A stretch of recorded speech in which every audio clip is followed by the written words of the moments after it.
Now we're ready for section 10.3. In this one, we're going to talk about limits and continuity, just like we've done connecting 10.1 and 10.2. But this time, we're going to take a fully algebraic viewpoint. Some of these we will see involve techniques we used on our last class, going over some of the homework. Some of you spotted this. And I realized in looking at piecewise functions, I was already applying some of these theories that we're going to look at today and have been proved by mathematicians. So the proofs are also there in the textbook. But first of all, what we're going to talk about is what allows us to do what we're doing. And I mentioned that certain functions are, by not necessarily definition, but by their very nature, are continuous functions. And those are referred to as closed form functions. So what a closed form function is any function that can be obtained by a combination of constants, so that's just a number without a variable, powers of x, so that's 2 to the x power or something to the x power. Powers of x is like x squared, x to the third. Then we have their exponential functions. We have radicals, logarithms, absolute values, and even trigonometric functions, which in this course, we don't use the trig functions. So any of those are closed form functions. And what has been proved about closed form functions is that they are continuous on their domains. So here's some examples of closed form functions, and one example of a non-closed form. Okay, so the first one, we've got 3x squared minus the absolute value of x, that's in closed form, plus 1. So it's got the 1 as a constant, absolute value is a function that is continuous, and x squared is a power function, a power of x. Then we have the next one, which has a radical and is also a rational function, a fractional function. On its domain, it is also continuous, followed by an exponential, and then a radical with a logarithm in it. The kinds that are not closed form, the primary example we'll be working with are these ones down here, which are piecewise functions. So they're not a single formula, but notice these has 3 different pieces.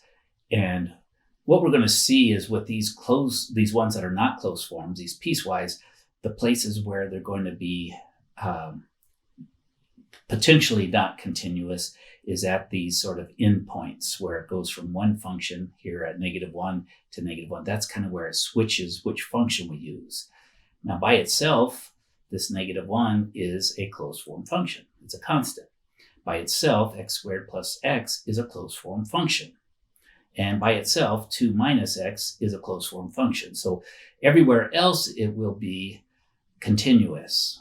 Again, the only places we need to look are at these endpoints. So at -1, and then at 1. And since it stops at 2, we can look at 2, but it doesn't go on after that. So the whole function itself ends at +2 as a domain. Okay, so let's go ahead and look at some examples of some features we can use doing an algebraic approach. So continuity of closed form functions. This is Theorem 10.1. In mathematics, theorems are concepts that have been mathematically proven to always be true. So every closed form function is continuous on its domain. That has been proven. And there's a full proof in the text if you'd like to see that. So if we've got a closed form function, f of a is defined everywhere, then the limit exists, and the limit is actually equal to the function value. So a quick example is the function 1 over x as x goes to a. The limit as x goes to a, that function is 1 over a. You basically can just plug in the value that we're trying to evaluate. We evaluate it at that point. Okay, and if as long as it's a closed form function, the limit is equal to the function value. And that was the assumption that I was taking advantage of. And again, because I knew where we were going. Okay, the one exception here, of course, is if a were 0, because that's not in the domain. Okay, so continuous closed form functions are continuous on their domain. Okay, so for this example, we should be able, since it is a closed form function, we should be able to just get our limit by plugging in the value of 1. So let's give that a try. So we get 1 cubed minus 8 over 1 minus 2. 1 cubed is 1, 1 minus 8 is negative 7, and 1 minus 2 is negative 1. So that gives us an answer of positive 7, which is actually the function value and would be the limit as x goes to 1. Okay, and on a closed form, that's perfectly fine. So now let's look at these formulas. Memorize these. These come from algebra. What we're going to do is we're going to use some algebra, and you'll see why in a moment. But we'll use some algebra to reduce the closed form function to a similar closed form function, and then we'll be able to evaluate it. So we're going to look at a place where maybe the original closed form is not defined, it is out of the domain, but by reducing it, and again, this was a trick, a technique, I shall say, we used in going over the homework at the last class. The one we're going to use is this one, difference of 2 cubes. So that's one I've got highlighted here. The PowerPoint is also in Canvas, so you can pull it up there. But we're going to look at the difference of cubes because that's the one we have. Just reminding you of a few of the sort of fixed factorings, special case factorings that we have. Okay, so in this case, what we're going to be doing is, let's proceed. And we'll see where the error comes about. So we're just going to say, okay, this closed form, let's plug in 2. And it should work just like the last one. So we get 2 cubed minus 8. 2 minus 2. Now we get 2 minus 2 on the bottom is going to give us a 0. Oh, there's a problem. We can't divide by 0. But watch, even in the top, 2 cubed is 8. 8 minus 8 is 0. Not only is it undefined, it's more than that, it's indeterminate, which means it really doesn't give us any information. So when we get to this place, we try to evaluate by just plugging in the limit, plugging in what x is going towards, and we get this indeterminate form. What we need to do is we need to come back and we need to factor and see if we can reduce. So x cubed minus 8 is x minus 2. See if I can remember this correctly. And then it's x squared. Let's see, what are we going to get in the middle? What was it? It was plus 2x. Okay, we'll take a little peek back here. I should have paid more attention, right? Difference of cubes. So I don't have these memorized. A times b. So the two things multiplied together. I was leaning towards that, but I wanted to check. And that's why those are good things to have maybe on a card or a piece of paper. Have them written down so they're there. After you use them a few times, they'll become fresh in your mind, and you'll be able to just say, okay, so then it's x, where is it? So these are our two things. It's x and 8, 8 cubed. So really I want to think of this, it's not 8 cubed, it's 8, which is 2 cubed. I really want to think of this as x cubed minus 2 cubes. So that gives me the two things to multiply. So then I get a plus 2x. And then the last part, I'm going to get 2 squared. And it's going to be a plus 2 squared. Okay, so part of it is remembering there's a negative here. These both are going to be positives.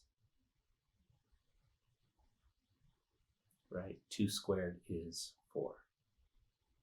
So when you do the foiling out, you get negative 2 times 4. That gives you the negative 8.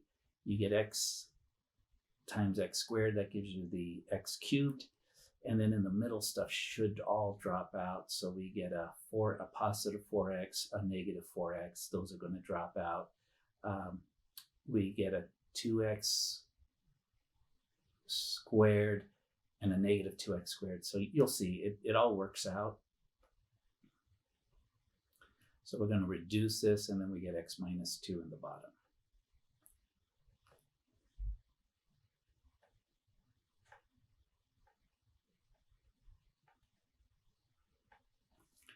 And so we can reduce, and we get that this is going to be equivalent to x squared plus 2x plus 4. Now, when we go to evaluate at 2, we're not going to have the division by 0. So we can take this one, which is, they're not exactly the same functions. We'll see what they are, but they're the same everywhere except at x equals 2. They behave a little differently at x equals 2, actually quite a bit differently. So now I can plug in the 2, and so I get 2 squared plus 2 times 2 plus 4. And I think this is similar to what we did. So we get 4 plus 4 plus 4, which is 12. So we'll see that the limit is actually 12. These are also examples I'm taking out of the book, so you can take a look at the book's examples, how they worked it out, and you'll have the two ways to kind of understand it, my explanations versus the text. And what I want to help you to do is learn how to use a math book to learn these things on your own, because as you finish your education and you move forward, these types of things may be helpful. Remember, I did work in financial planning for a while, and I would just have to look up certain formulas. I would put them into Excel. I would teach myself how to do some of the some tricky things that other people couldn't do.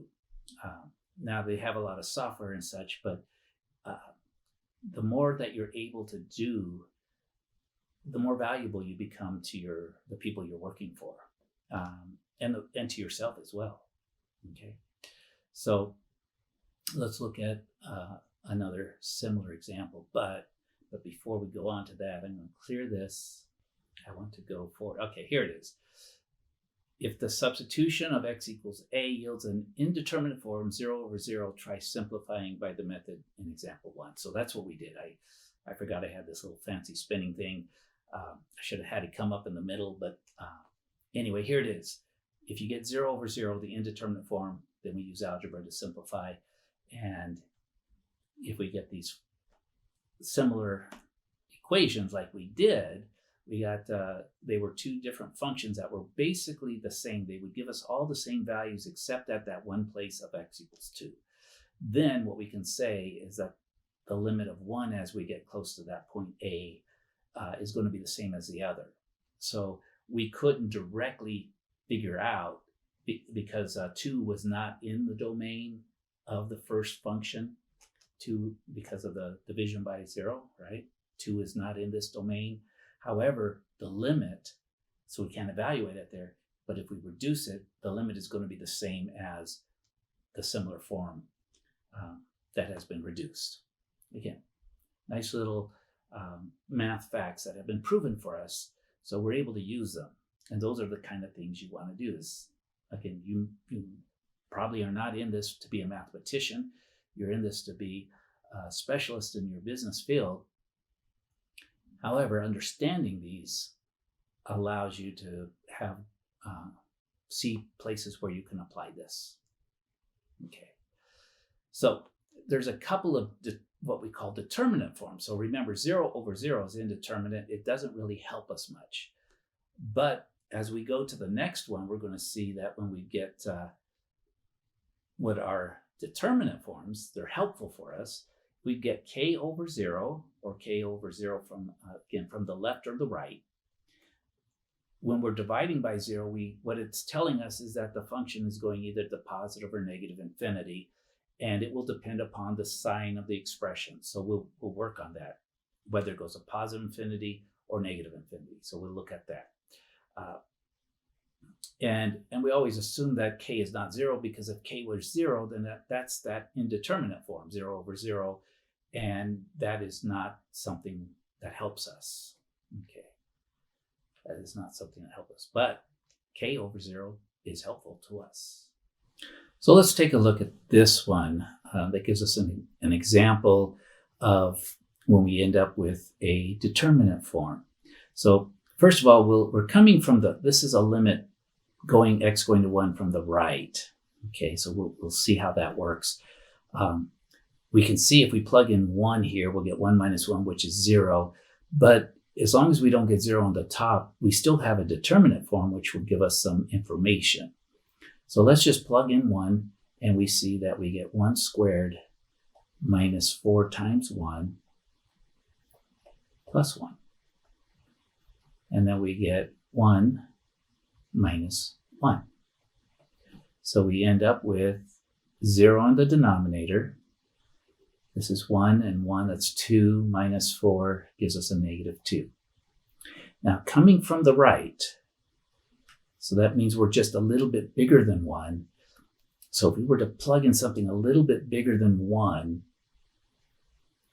we'd be coming, this bottom would be positive, right? 1.1 minus 1 would give us a positive number. So what we need to figure out is what kind of sign we're going to have. We would have a positive in the bottom, and in the top, we'd have, again, negative 2. So we'd have a negative divided by a positive. This thing is going to go towards negative infinity. Now, let's look at this if we came from the right, if we came from the left. If we came from the left side. So this is coming from the right, so we're going to go from the left. So we would be just a little bit smaller than 1, so say 0.9 here. The bottom would be negative. So I should put here from the left. And I'm anticipating this next little question we're going to do down here.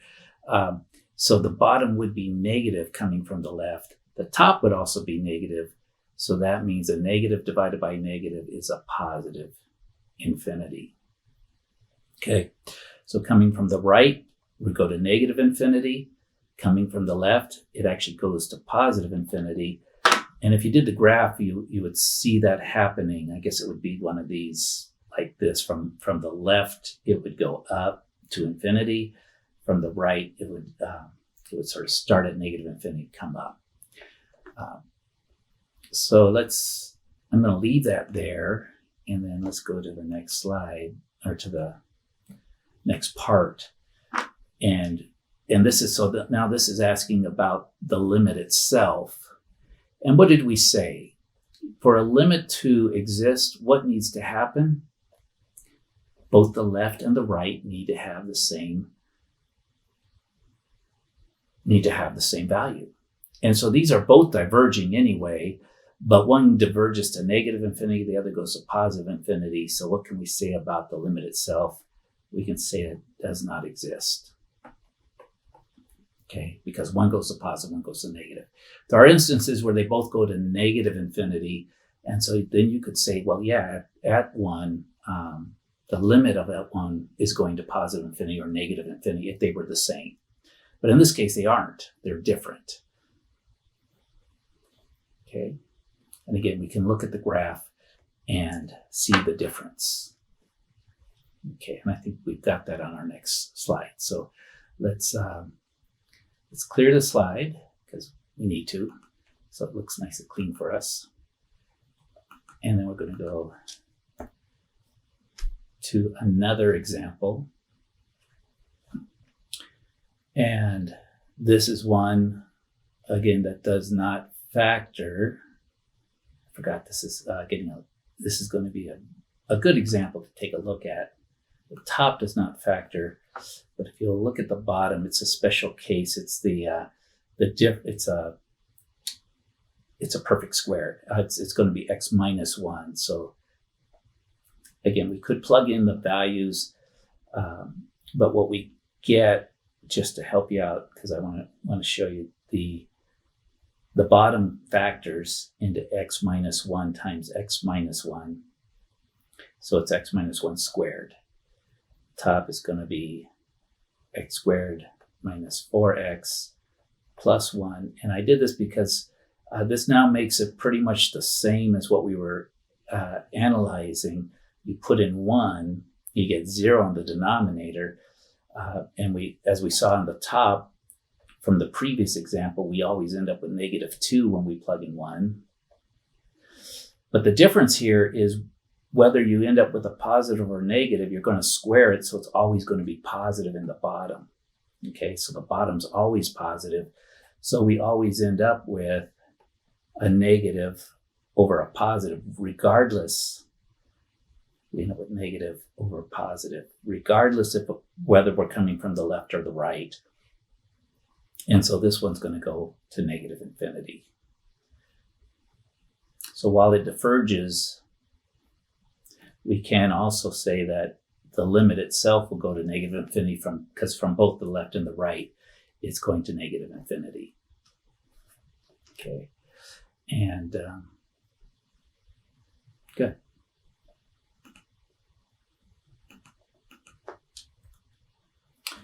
So let's look at functions that are not in closed form. And this one, again, we looked at some of these before. You could look. The intent was to look at them by their graphs, but graphs are difficult. Piecewise functions are difficult to graph.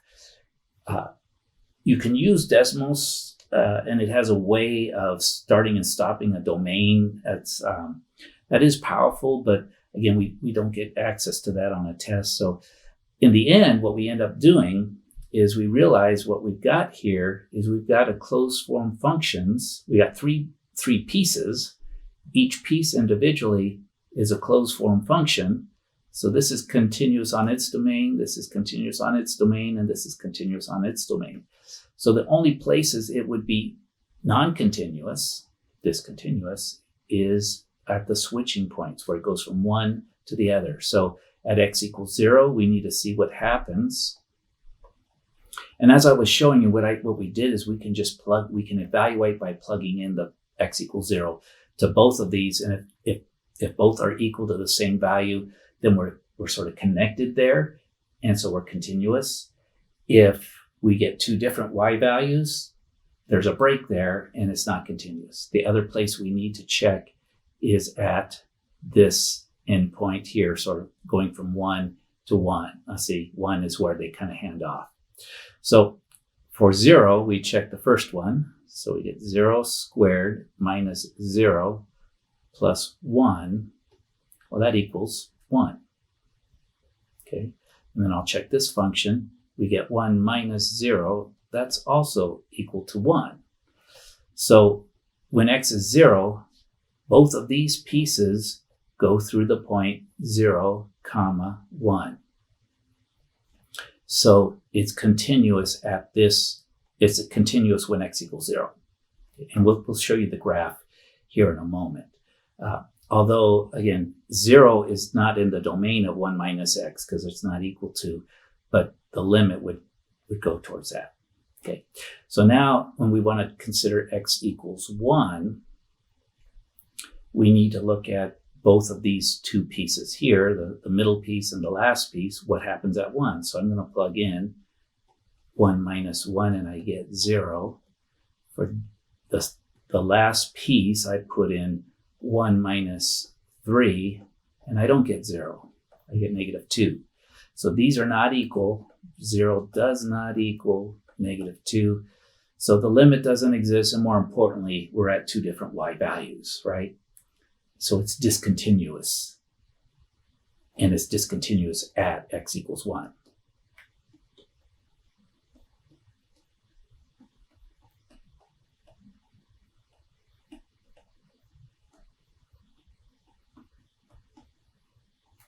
It's continuous at x equals 0. So we wanted to find where it's continuous. Well, there it is. That's the place it's continuous.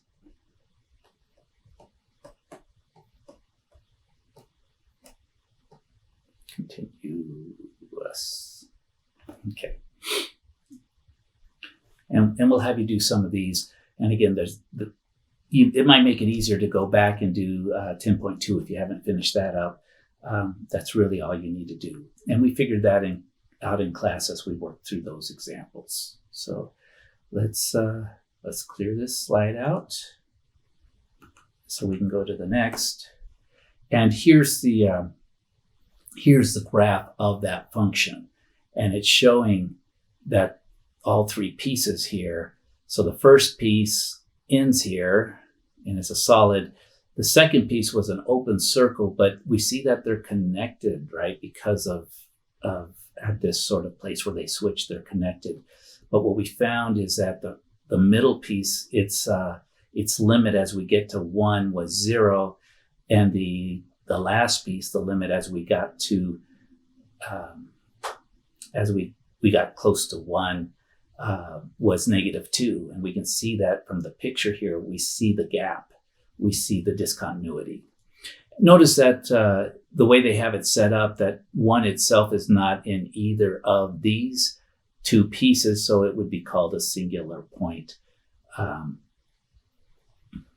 Okay, so 0, 1, they fit together, but at 1, they do not fit together. Okay. So for limits at infinity, all we need to do is compare what happens to the highest degree. And that is because when you plug in a value for x, once you square it, when you're plugging in really big values, even, say like 100, square 100, you're going to have 10,000 minus 400, right? And then you're going to double it, whatever. So the front number is going to be so much larger than the back number that what we can do is effectively ignore, it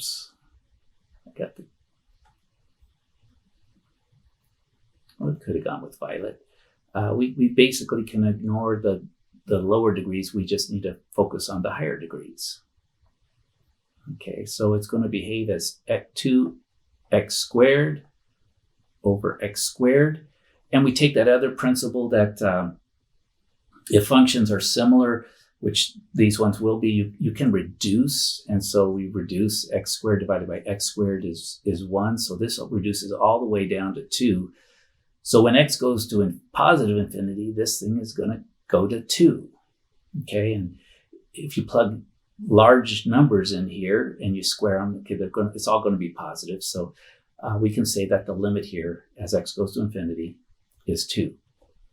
How about if x goes to negative infinity? Now notice this is the same thing. We get to ignore these lower things. We still have 2x squared over x squared, just looking at the highest degrees. And we'll see that there's actually a theorem that's been proved for this, that this works. So this is, again, the x squares cancel out, become 1, and you're left with just 2. We're looking at what would have happened, though. Would these numbers be positive or negative? Well, negative infinity, you're going to square it. A negative squared is positive. So you'd end up with positive values on both the top and the denominator. So this also goes to 2, to positive 2. Both of these go to positive 2. So as we go out in both directions. So we would see this as a horizontal asymptote as x gets bigger and bigger in either direction, bigger in the negative direction, bigger in the positive direction. The whole function goes to 2.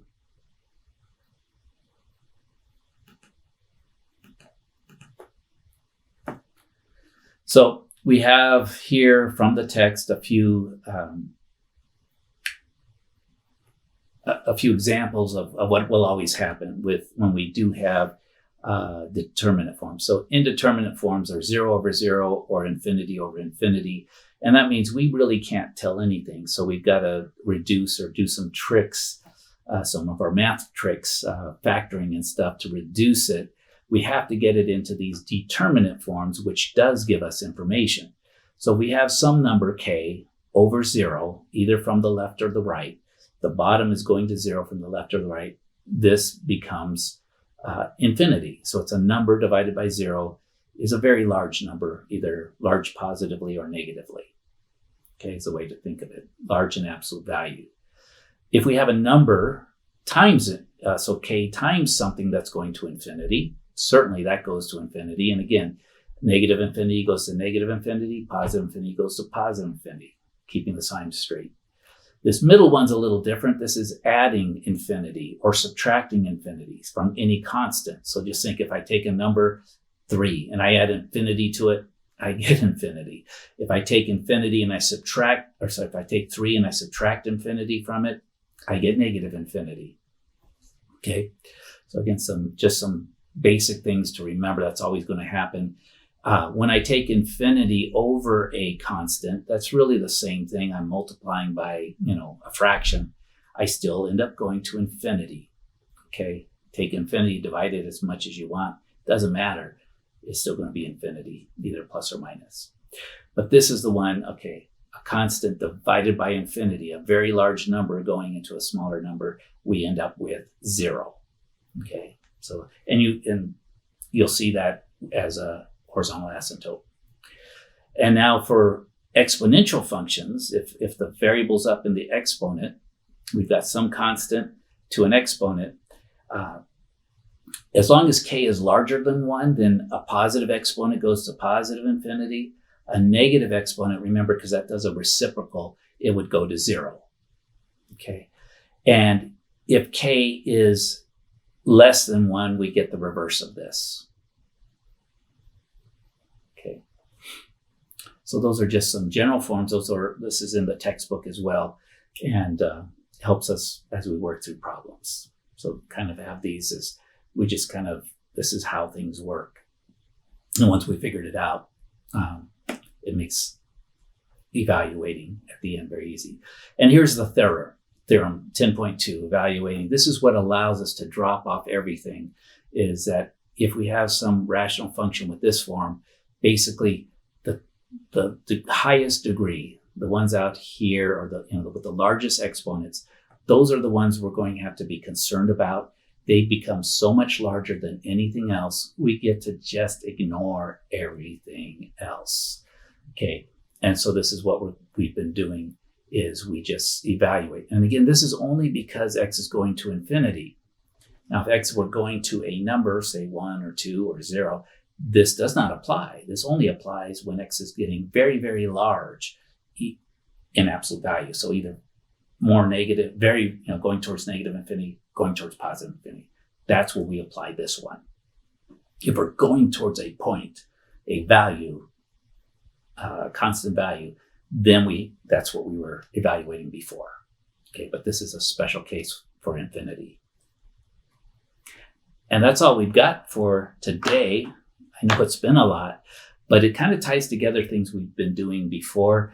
The homework is a little bit longer this time, but remember, we've got tomorrow's class, and we'll take a look at examples. We'll work through them together. You'll have over the weekend, and this will give you some good practice to tie up everything we've done with limits, continuity, x going to a particular value, 1, 2, 3, negatives, whatever, x going to infinity, and these indeterminate forms and the determinate forms, evaluating with graphs, with numerical values, with algebra. So that's gives us a good foundation to then move forward in building our understanding of calculus, the mathematics of change. And again, what this all is going to allow us to do is to take the slope.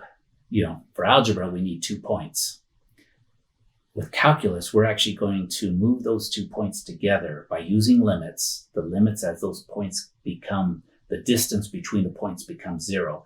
So 2 points become just 1 point. We're going to get the rate of change at a point. That is powerful stuff, because just knowing where we're at, we know where we're going. Okay. For business people, that is powerful information to know what the future is going to look like, or, well, to be able to predict things change, right? We could be going up and then tomorrow something changes okay. But the ability to predict with good probabilities, that's what this math is going to allow you to do. So whether you're in marketing, finance, supply chain, business management, whatever your background that you're going into, career, this understanding this calculus, this mathematics of change is going to make you an executive decision maker with the ability to foresee the future. Now that's power. See you in class.